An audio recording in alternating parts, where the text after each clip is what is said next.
আল্লাহ তুমি নাকি মৃতকে জীবিত করো, কেমন করে করো একটু দেখাও তো। আল্লাহ বলে, ইব্রাহিম এটা কেমন কথা? আওয়ালাম তুমিন, তুমি নবী মানুষ কি প্রশ্ন করলা, তোমার বিশ্বাস হয় না? আওয়ালাম তুমিন, বিশ্বাস হয় না? তুমি তো নবী, যেন যেন নবী নও, তুমি খলিল, তোমার বিশ্বাস হয় না? এটা কেমন প্রশ্ন? সাইয়েদনা ইব্রাহিম বললেন, বালা, বিশ্বাস হয়, ওয়ালাকিন লিয়াতমাইন্না কলবি, কিন্তু দেখলে ভাল লাগবে।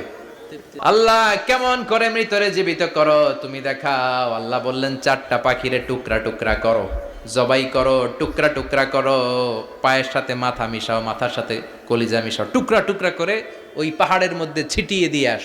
এরপরে এই পাশে এসে সুম্মা দুহুন্না ইয়াতিনাকা সায়া, আমার নামে পাখিগুলারে ডাক দাও। উনি এই পাশে এসে আল্লাহর নামে টুকরো টুকরো করে ছিটিয়ে দিয়ে আসা পাখিগুলোর ডাক দিতে দেরি, মুহূর্তে পায়ের সাথে মাথা, মাথার সাথে বডি লাগে জীবিত হয়ে পাখিগুলো দৌড়ে সাইয়েদনা ইব্রাহিমের কাছে চলে এসেছে। আল্লাহ তাআলা